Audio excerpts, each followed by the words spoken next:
하이라이트 21의 참톡의 문을 열어주실 강사를 소개하도록 하겠습니다. 하이라이트 21 사회복지위원장 맡고 계신 박종민님 앞으로 모시겠습니다. 인사가 부탁드립니다.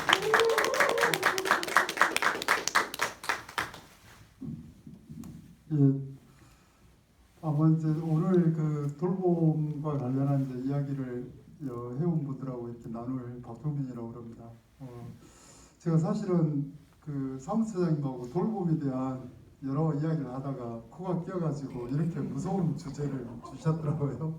그래서 인문학 이렇게 이제 이야기를 하니까 굉장히 부담스럽고 좀 그렇기는 합니다.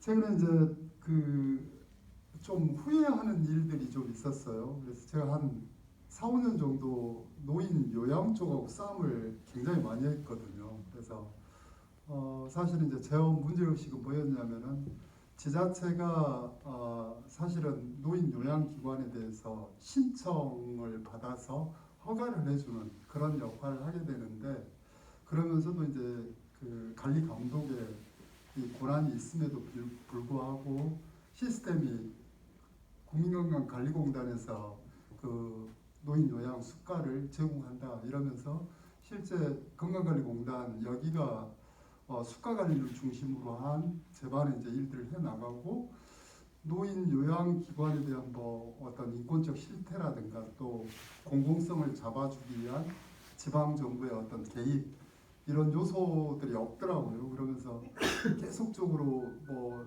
노인 요양 영역의 인권적 실태 조사가 지속적으로 이루어져야 된다.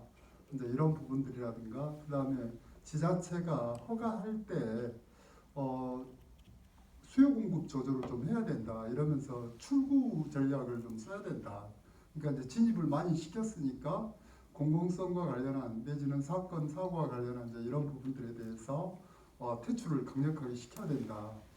이런 이야기를 이제 많이 했었고, 이제 결정타로 사회복지 시설에 대한 그 감사 조례를 만들자 이렇게 이야기를 해왔죠. 그러니까 사실은 이제 계속 공격을 했었는데, 이제 그런 과정에서 후회된다고 하는 면들이 이제 뭐냐면, 지금까지도 그런 것 같아요. 이제 사회복지사들이나 요양보호사들마저도 돌봄이 어떤 가치가 있고 사회적 의미가 뭔지, 그리고 우리가 살아가는 데 있어서 이 돌봄이 자기 삶에 어떻게 작동하는지, 이런 뭐라 그럴까 근본적인 좀 고민, 그러면서 돌봄에 대한 사회적 가치라든가 어떤 그 사회적 어떤 역할, 이런 부분들을 좀 조명한다고 하면 현재 시장화되어 있는 노인 돌봄에도 영향을 미치지 않을까, 이런 생각을 굉장히 많이 해봤었고, 또 두 번째로는 이제 아주 정책적인 내용일지 모르겠는데,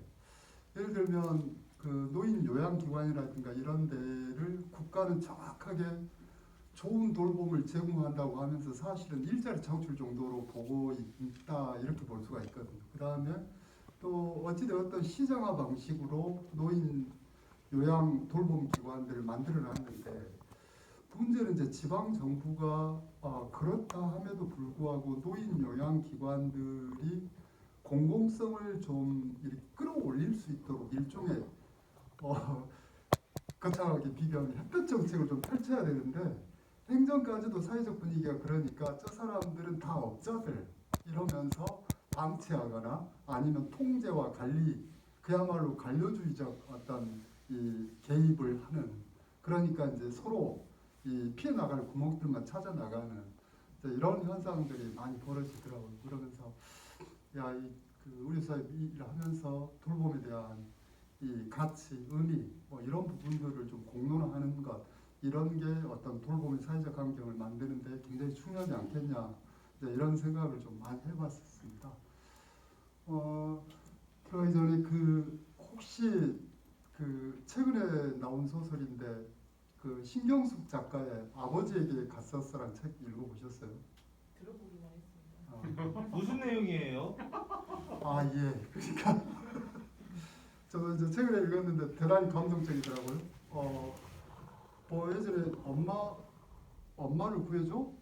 그러면서 이제 7년 만에 쓴 소설인데, 아버지가 이제 경증 치매인데 이런 내용인 것 같아요. 그냥 우리에게 그 아버지라는 인생에 대해서 그 자식들이 이 아버지만의 인생, 아버지가 아니라 그냥 그 자연인의 인생 뭐 이러면서 그 여러 어떤 삶의 그 이 생애 주기별로 그 아버지가 어떤 느꼈을 고뇌 또 삶의 어떤 경험 뭐 이제 또 자식들하고 관계 이런 부분들이 엄청나게 정서적으로 잘 와닿더라고요. 그 다음에 이제 소설 그 뭐라고 표현해야 되나요? 그 소설 그 어디 이야기냐 이렇게 이제 이야기하면 여기 장성하고 뭐 정읍 정도 사이에 32년생 아버지의 이야기거든요. 그래서 이제 한번 읽어보시면 돌봄 뭐 이런 부분에 대해서 한번 이해하는 좋은 기회가 될 것 같다 이래서 소개드렸습니다. 그 오늘 이제 저는 그 노년과 돌봄 관련해서 이제 이야기 좀 드리고자 하는 것은 부족하지만 이제 그 노년에 대한 이해 이런 부분을 좀 한번 해보는 시간을 좀 가져보고 싶고 그 다음에 뭐 결론적으로 이야기하면 돌봄에 대한 어떤 사회적 환경을 조성하는 게 대단히 중요할 건데 어떤 것들이 가로막고 있고 또 우리가 어떻게 해야 되는가 뭐 이런 부분들 그 다음에 뭐 강주의 어떤 노인 돌봄을 행하고 있는 어떤 기관들의 문제라든가 대안 뭐 이런 정도로 이야기를 한번 해볼 수 있도록 그렇게 하겠습니다. 그 분위기가 너무 심각한 것 같으니까 아무튼 이 농담이라고 한번 이야기를 생각해 주시고 최근에 노인들에게 급사가 더 좋은 죽음일까요? 아니면 자연사가 더 좋은 죽음일까요? 제가 만일에 예. 그 나이 때 죽음을 직면하게 되면 급사가 좋겠어요. 다른 분들은 어떤가요? 공감합니다. 그러니까 그러더라고요. 그 대부분 어르신들이 그것도 일종의 급사죠. 그냥 한 3일 아프다 돌아가셨으면 좋겠다. 아니면 자다가 그냥 자연스럽게 좀 갔으면 좋겠다. 근데 아마 이제 제가 대체적으로 가난하고 아픈 어르신들을 만나서 그렇게 이야기를 하는지는 모르겠지만 그래도 저는 속으로 그렇게 합니다. 더 살고 싶으면서 이렇게 이야기를 하는데 차라리 그냥 소리 소문 없이 얼른 안 아프고 가버렸으면 좋겠다 이렇게 이야기하는 사람들이 굉장히 많아요. 그러니까 이제 그런 문제를 그 개인의 문제가 아니라 사회적 시스템이 외로움이라든가 고독, 아픈 몸 이런 부분들과 관련한 어떤 이러저러한 체계가 갖춰져 있는가 이거에 대한 어떤 상식적 생각을 한번 해볼 수 있는 이런 부분일 거예요.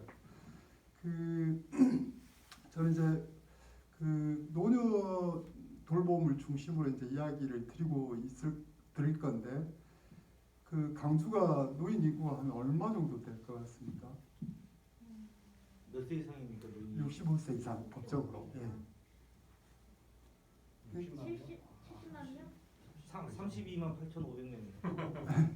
19만 8천 명 정도 된답니다. 예. 그러니까 14% 정도. 그러니까 보통 이제 사회복지 공부하면 7%가 고령화 사회라고 이야기를 하거든요. 그게 이제 2000년. 그 다음에 14% 정도 되면 이제 그 고령 사회라고 이야기를 하거든요. 이게 이제 2014년에 아니 2017년에 우리나라는 달성을 했다. 아무튼 도달을 했어요. 그 다음에 이제 2026년에 초고령 사회가 될 거라고 예상을 하거든요. 그러니까 노인 인구가 전체 인구 중에 20%가 넘었을 때.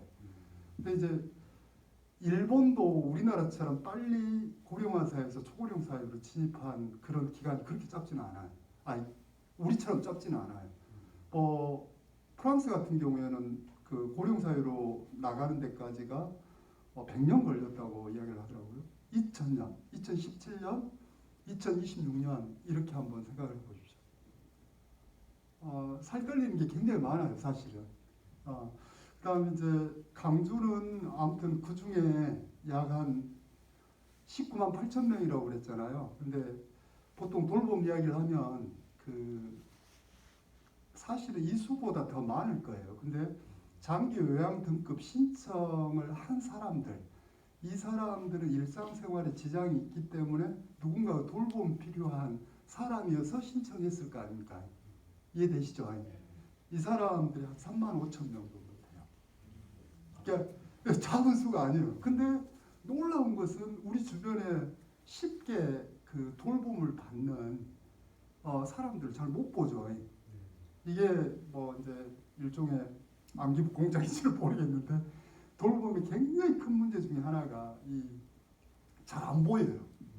은폐되어 있는 이런 느낌들이 굉장히 많은데 굉장히 많은 수치고 실제 등급을 판정을 받아서 실제 서비스를 받고 있는 이분들이 2만 7천 명 정도 돼요.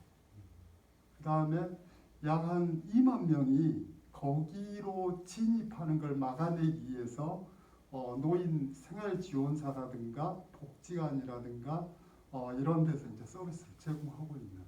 그러니까 그런 식으로 대충 추산을 해보면 약 5만 명 정도가 누군가의 돌봄을 받고 있거나 돌봄이 필요한 어떤 삶을 살고 있다 이렇게 이제 볼 수 있을 것 같고, 그다음에 이제 두 번째로 이야기하고 드리고 싶은 게 그 우리가 지금 현재 지금 태어나면 기대 수명이 아마 한 정확하게 보면 남자는 한 83세, 여자는 한 86세 정도 된다고 합니다.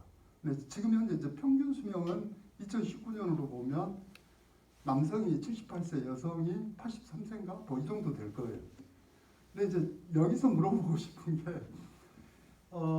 아픈 몸으로 살아가면서 대부분 다 아픈데 아픈 몸으로 살아가면서 누군가 돌봄이 필요한 평균 수명을 78세 사는 남성이 어느 정도 남의 도움이 필요한 시기일 것 같습니까? 남성은 10년이 약간 넘는답니다. 그 다음에 여성은 8년 정도 된다고 이야기를 하더라고요. 그러니까 아마 어찌 보면은 그런 기간들이 더 길어질 수 있는 가능성이 농후해요. 만성질환이라든가 뭐 이런 내용으로 본다고 하면. 그러니까 이 사회가 지속적으로 고령화되어가고 그 다음에 또 실제 지금은 이제 아픈 몸으로 살아가는 분들이 늘어나는 이런 측면에서 이제 결론적으로 이야기하면 돌봄에 대한 어떤 사회적 환경이라든가 국가적 시스템 이런 데 이제 관심을 가져야 된다. 이제 이렇게 이제 이야기를 할 수가 있을 것 같고, 제가 넘겨야 되니까요. 제가 네. 여기 보면 최영 감사님 여기 보면 한번 답 한번 해줘요. 노년을 꿈꾸는 것이 가능한가? 당신은 이제 75세가 되었다. 어디에서 무엇을 하고 있을까를 상상해 보시라. 곁에 누가 무엇이 있는지 혹은 없는지 잘 불러보시라. 어쩔 때 누가 옆에 있을 것 같아요. 75세 때. 75세 되면 돈이 있으면 자식이 있을 거고 돈이 없으면 혼자 있을 거고. 최영 선생님은 만약에 이제 저는 지금 노후 준비를 하는데 제일 필요한 걸 이야기하면 첫째 아마 아내라고 이야기할 겁니다. 그러죠. 두 번째 하면 와이프라고 이야기할 거고 세 번째 이야기를 해도 마누라입니다. 마누라 이렇게 이야기를 하면 이제 대체적으로 남자 어르신들이 그런다고 그러네요. 근데 여성 어르신들은 좀 달라요. 여성 어르신들은 돈, 그 다음에 딸, 그 다음에 여자친구, 동년배 친구 이렇게 이제 이야기를 하는데, 며칠 전에 그 선배를 만났더니 선배가 대단히 인문학적인 선배인데 선배가 이제 노년 이야기를 하면서 이런 이야기를 하더라고요. 인생을 세 구간으로 나누면 30은 어차피 배움과 학습의 시기고 60까지 두 번째 39가는 어찌 보면 이제 생산의 시기 아니냐. 그 다음에 이제 나머지 30은 지금 사회가 그렇게 흘러가고 있으니까 나머지 30은 나는 이제 그분 말씀이 나는 결실의 시기라고 본다. 근데 결실의 시기가 넉넉하지가 않아요. 일단 어찌되었든 신체적으로 쇠락하지, 역할이 상실되어 가지, 그런 과정에서 인생의 마지막 시점에 뭔가를 해내야 되는데, 그러면 이제 우리가 이런 생각을 해볼 수가 있는 거잖아요. 노후 준비를 한다. 만약에 선생님들은 아직 노후 준비를 한다. 근데 대체적으로 그 노년학자들이 뭐라고 그러냐면은 우리나라 노인들이 90%가 노후 준비를 잘 못하고 있다 이렇게 이야기를 하거든요. 그러니까 아까 그 결실의 시기하고 연관시켜내면 건강과 정서적 안정, 삶에 대한 행복, 삶에 대한 의미 이런 걸 생각하면 대부분의 사람들은 돈과 건강 여기에 이제 집착을 하게 되는데 그 결실의 시기에는 좀 종교적으로 이야기하면 이 하나님이 나를 이 땅에 태어나게 한 이유가 있을 건데 그 이유가 뭐냐 이제 이걸 찾아야 되는 건데 여전히 내 삶이 의미 있는 삶이다라는 그런 삶의 의미성을 현실에서 찾아내 가야 될 건데 그런 걸 찾는 게 녹록지가 않아요. 그러죠. 그 다음에 그걸 왜 찾아야 되냐면 그게 건강과 아주 밀접히 연관되어 있어요. 왜 그러냐면 고립, 고독, 역할 상실 이런 과정에서 자칫 잘못하면 어르신 시기에 만성적 이 유독 스트레스를 상시적으로 가지고 있을 가능성이 대단히 높아요. 그러니까 그건 무슨 말이냐면 선생님을 숲속을 가다가 유독성 스트레스는 뭐냐면은 호랭이를 만났어요. 그러면 온 몸이 이 긴장을 하게 되겠잖아요. 도망갈 건지 아니면 한판 해버릴 건지. 그러면서 근육이라든가 혈액이라든가 이 정신이라든가 이런 게 다 이렇게 그 긴장에 대비하기 위한 이런 형태로 편성이 되죠. 근데 어르신들이 수시로 집에서도 호랭이를 만나고 여기에서도 호랭이를 만나고 이러니까 아픈 몸인데다가 이제 그런 상황까지가 발생하게 되면은 상당히 위험하죠. 그러니까 이제 많은 노년 학자들은 사실 이제 어떤 걸 이야기하냐면은 여기도 이제 뒤에 나올 건데 첫 번째로는 친밀감을 나눌 수 있는 그 누군가를 확보하는 것. 사실 이제 그 노년 때는 중요한 건 뭐냐면 몸이 가까이 있는 데에서 친밀함을 느낄 수 있는 누군가를 확보하는 게 굉장히 좋아요. 그러죠. 그러고 어찌되었든 간에 이 만약에 하남 주공에서 어르신들을 주로 대하는데 저는 이제 그 노년의 그 뭐라 그럴까 필요한 삶의 의미라는 것을 어떻게 확보할까 이런 걸 한번 깊게 생각을 해보면 이런 것 같아요. 누군가한테 그분들은 한 30여 년을 혼자 사신 분들이 태반인데 누군가한테 의미 부여를 하기 위해서 몸부림을 치는 거예요. 뭐 예를 들면 쑥을 캐갖고 쑥버무를 했다 그러면서 자기하고 친한 할망구들한테 드린다든가. 이해되시죠? 그 다음에 어르신들은 막걸리 한 병을 사가지고 그러면 안 되는데 같이 마시자고 한다든가. 또 누군가 할아버지는 그 할머니들한테 끊임없이 껄떡거린다든가. 이러면서 자신의 어떤 그 삶의 의미를 자신의 조건에 맞게끔 형성하기 위한 그런 노력들. 그러니까 이제 다시 아까 선배 말로 돌아가 보면 그 결실의 시기에 그런 것 같아요. 결과적으로 제가 설명이 부족하긴 한데 어차피 삶의 존재가 그런 것 같아요. 그러니까 그 결국은 과실이 떨어지는데 과실이 결실이라고 하면 그 과실을 예를 들면 새가 먹기도 하고 땅이 먹기도 하고 사람이 먹기도 하는 거잖아요. 사람도 마찬가지가 그런 어떤 그 과실을 만드는 것 그건 죽을 때까지 사랑을 나눌 수 있는 그 뭔가를 만드는 것 이런 게 삶의 어떤 의미이고 삶의 어떤 결실에서 굉장히 필요한 어떤 지점 아닌가. 그러니까 이제 그런 부분들을 만들어 나가는 것 이런 게 굉장히 중요할 것 같다 이렇게 이제 말씀 좀 드릴 수 있을 것 같아요. 그래서 보면 이제 다음 이 아까 이제 말씀드렸던 것처럼 학생들은 노년 혐오 이런 것들을 좀 인정할 수 있는가요? 뭐 도수라치 그러니까 이제 이런 것 같아요. 젊은 세대들이 다 그런 건 아닌 것 같은데 경제적으로 부모 세대보다 더 가난한 이유가 노인들이 많아져서 그런다. 그 다음에 이런 비정규직이라든가 뭐 예를 들면 저비용 이런 일자리 이런 것도 사실은 노인 때문에 그런다. 그 다음에 이제 노인 담론도 맨날 그런 식인 것 같아요.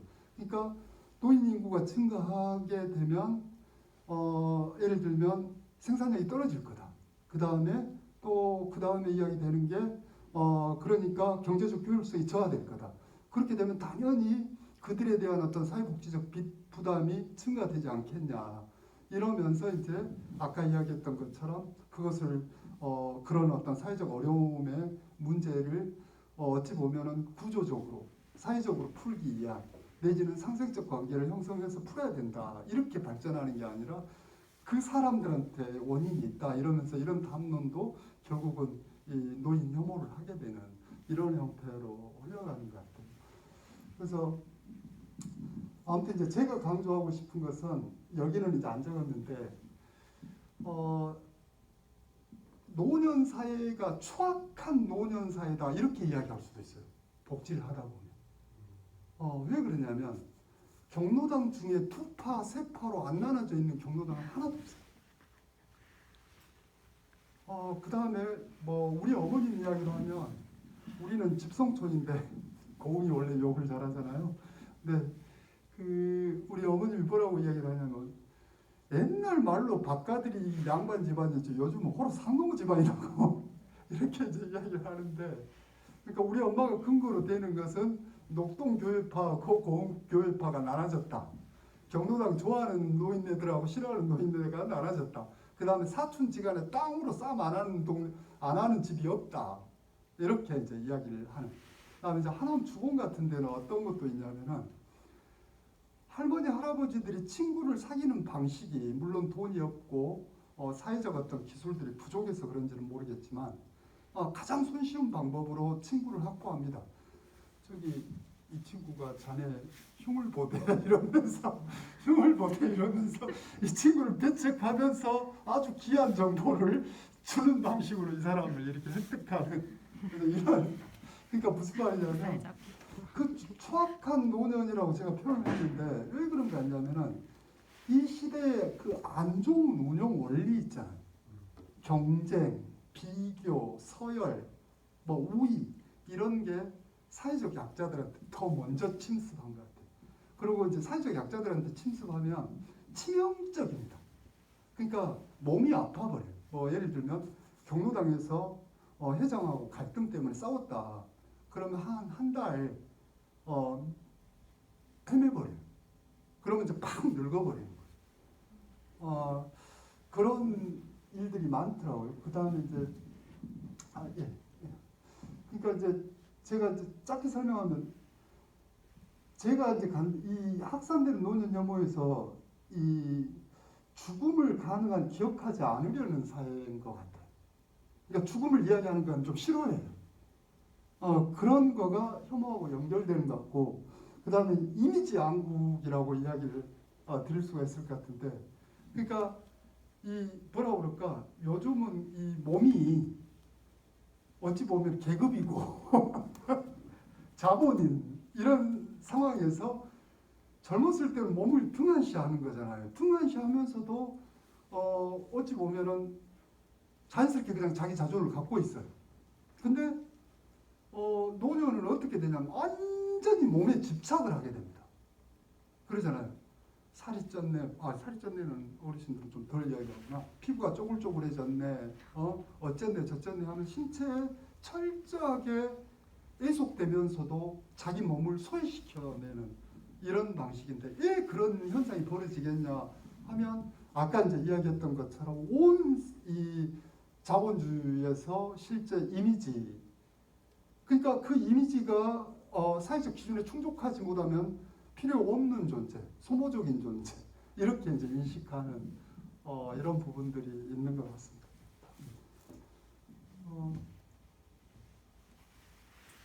그러니까 이제 저 노인 멋있다. 나도 저렇게 늙어야지. 그러면서 이 어르신인데 헬스장에서 그냥 한 100kg를 확 들고 몸도 쫙 이러고 이러면은 아주 훌륭한 노인이다 이런 게 아니라 그냥 존재 자체로 품위 이런 거인지 뭐 이런 걸 한번 생각해봐야 될 것 같고 제가 제 설명이 부족합니다만은 자본주의적 시각에서 노년을 본다는 것 이걸 한번 이제 주의 깊게 볼 필요가 있다.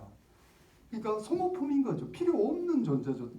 그러니까 자본주의적 시각에 보면 안 그런가요? 그럴 것 같아요. 그러니까 뭐 예를 들면 생산력도 떨어뜨리지, 경쟁에서도 뒤처지지, 이러니까 세력한 존재고 사회적으로 필요 없는 존재 이렇게 이제 인식해가는 이런 면들이 좀 있는 것 같습니다. 그러니까 이건 이제 뭐 대체적으로 어르신들이 과거에 많이 이렇게 연연해 있으면서 현재를, 그러니까 이제 이건 아주 단순하게 이야기하면 우리도 마찬가지인데 삶이라는 것 자체가 이 지난 과거를 가지고 현재를 시비 걸면 안 되는 거잖아요. 근데 많은 어르신들이 과거를 가지고 현재를 시비를 건다든가 이런 어떤 해안, 그러니까 이제 이건 여성들은 좀 덜해요. 그러니까 지금도 그런 현상이 벌어지던데 자기의 삶의 수준이 자신의 지난날의 어떤 그 지난날에서 자기가 결정적 영향을 미쳤다 이걸 좀 덜 생각을 해요. 근데 남성 할아버지들은 안 그래요. 남성 할아버지들은 어떻게 생각하는 거 같냐면은 자신이 못나서 지금의 이 처지를 갖고 있다라는 이런 생각을 많이 품는 이런 경우가 굉장히 많아요. 그래서 이제 제가 그 저기 빛골로인 건강타운 있잖아요. 여기를 엄청 비판을 많이 했었는데 저는 이제 그 강주 여기 빛골로인 그 건강타운 여기가 강주에서 노년 사회를 왜곡시킬 수 있는 굉장히 위험한 공간이다. 저는 이제 그렇게 생각을 많이 하거든요. 그러니까 온 사람들이 다 어르신들이 저렇게 모여서 노는데 왜 너는 그런 논리를 주장하냐 이해가 안 된다. 얼마나 만족도가 좋은지 아냐. 설문조사 3,000명한테 해보면 99%가 다 만족한다. 근데 이제 제가 우려하는 건 뭐냐면은 그냥 상식적으로 이야기하면 그 아까 말한 그런 논리예요. 그러니까 빛골로인 건강타운은 그야말로 좀 심하게 이야기하면 이 어르신들이 그야말로 자기 자랑에 목매는 동네 같다라는 느낌이 드는 거예요. 그러니까 제가 이제 표현한 걸로 보면 빛골로인 건강타운을 다니는 어르신 중에 할머니들은 더 진한 누주를 치러야 된다. 그 다음 할아버지들은 자기가 얼마나 젊었을 때 잘 나갔는가를 끊임없이 증빙을 해야 된다. 그 다음에 노년들만의 자기들만의 그런 어떤 공간을 만들어서 그 속에서 자칫 잘못하면 모렴치, 그 다음에 누구야 지역사회 어떻게 됐던 간에 우리만 이렇게 하면 된다. 그러니까 단순하게 부자 노인들이 빛골로인 건강타운을 이용한다가 아니라 일종의 하나의 그룹화가 돼버린 실제 그런 현상들이 많이 벌어지죠. 그래서 누구도 못 건드는 상황이 돼버렸죠.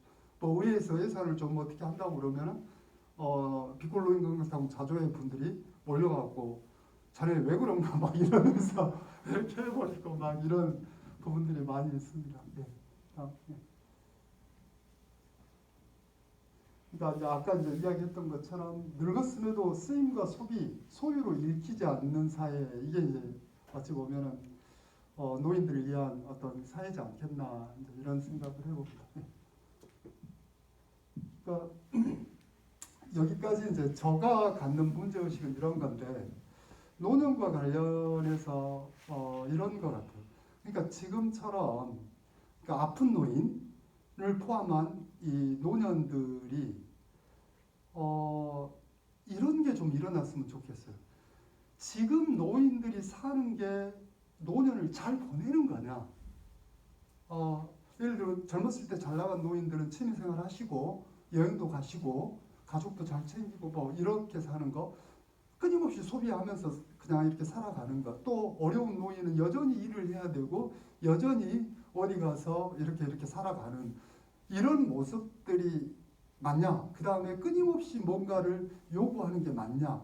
이러면서 그 노년들이 도대체 어떻게 사는 게 잘 사는 건지라는 그 공론적 아우성들이 많이 벌어졌으면 좋겠다. 그러니까 만약에 이제 제가 무슨 일을 한번 해본다고 하면 일종의 뭐 저기 광산에서 하고 있는 더불어 나가기에서 하고 있는 선배시민 운동이라든가 그러면서 그 노년에 도대체 노년을 어떻게 보내야 되는가, 노년의 삶이 의미 있는 삶이 뭔가라는 이런 어떤 공론들이 일어나는, 그러면서 그들이 주체가 되어서 일종의 선배시민적 어떤 역할을 하는 이런 부분들이 이제 형성되는 거 이런 게 굉장히 중요할 것 같다 이런 생각이 들고 다음 한번 넘겨보면 그러니까 이제 다시 이제 중구 난방으로 왔다 갔다 하는데 예를 들면 이제 돌봄이 필요한 어르신들 뭐 이제 저는 그렇게 생각을 하는데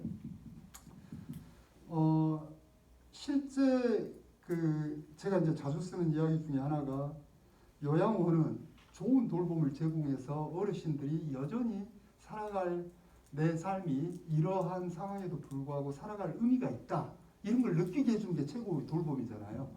근데 예를 한번 들어보면 의도하지 않게 요양병원이나 요양원이 어르신을 케어하는 게 아니라 빨리 돌아가시게 하실 수가 있어요. 그러니까 예를 들면 이런 걸 그러니까 이제 상징적으로 이야기를 하는 건데 기저귀를 당연히 차기도 해야 되겠죠. 어르신 기저귀 차시게요. 근데 이건 뭐냐면은 사실 어르신들은 그렇게 생각하는 거죠. 기저귀를 차는 순간 나는 사람이 아니다. 이렇게 생각할 가능성이 대단히 높습니다. 그러니까 그 요양원이 매 순간순간 최고의 돌봄은 결과적으로 인격적 가치를 높이는 방향. 이게 일종의 인격적 돌봄인 거잖아요. 근데 그렇게 안 하는 경우가 많죠.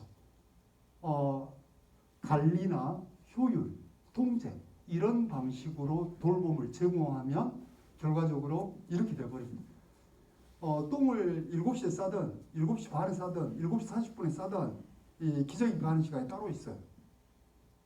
만약 그렇게 한다고 하면 어떻게 할 거예요? 그 다음에 계속 난리를 치고 막 이렇게 하니까 신경 안 된 죄를 상습적으로 반복적으로 나온다든가 이렇게 되면 이제 굉장히 곤란하죠. 다음 또 이제 두 번째 이런 것도 있을 수 있어요. 어르신 제가 다 해드릴게요. 어르신은 누워만 계세요. 그게 관리하기 굉장히 좋거든요. 그러니까 지금 여기 내용을 이야기하는 거예요. 그러니까 어찌되었든 돌봄이 굉장히 중요한 것 중에 하나가 뭐냐면은 이 가장 존엄한 돌봄 케어는 결과적으로 잔존 능력을 최대한 살리는 게 존엄한 케어라고 이야기를 하거든요. 그러니까 텔레비에서 보면 할아버지가 식사를 하는데 뇌졸중이어서 손이 이렇게 굉장히 떨려요. 근데 어찌 보면 그 떨리는 손으로 30% 정도밖에 못 먹어도 보조해서 어찌 보면 스스로 식사를 하시는 게 더 존엄한 케어인지도 모릅니다. 이해되시죠? 그 다음에 아까 처음에 말한 그 대변 처리도 마찬가지죠. 굉장히 이제 어려우기는 하겠지만 어찌되었던 잔존 능력을 살려서 실제 스스로 가능하면 어떤 방식으로 이 대변 처리나 소변 처리를 하게 할 수 있을 건가 이게 굉장히 중요하죠. 그 다음에 이 무력감 이야기를 했는데 요양원에서 이런 겁니다. 철저하게 요양원 내에서만 돌봄을 제공하는 거예요. 그러니까 무슨 말이냐면 고립의 방식으로 돌봄을 제공을 하게 되면 어르신들이 빨리 돌아가실 가능성이 굉장히 많아요. 그러니까 결과적으로 그 중요한 건 제가 봤을 때 어떤 거냐면은 돌봄이 필요한 어르신들 하면 최고의 목표는 그럴 것 같아요. 누군가 도움을 받는다 하고 내가 이 모양 이 상황이라 하더라도 내가 여전히 살아갈 그 이유가 살아갈 만하다. 이유가 있다. 뭐 이렇게 이제 느끼는 게 중요한 건데 그러려면 사실은 여전히 중요한 문제는 인격적으로 존중하는 문제라든가 그 다음에 이제 그가 스스로 여전히 뭔가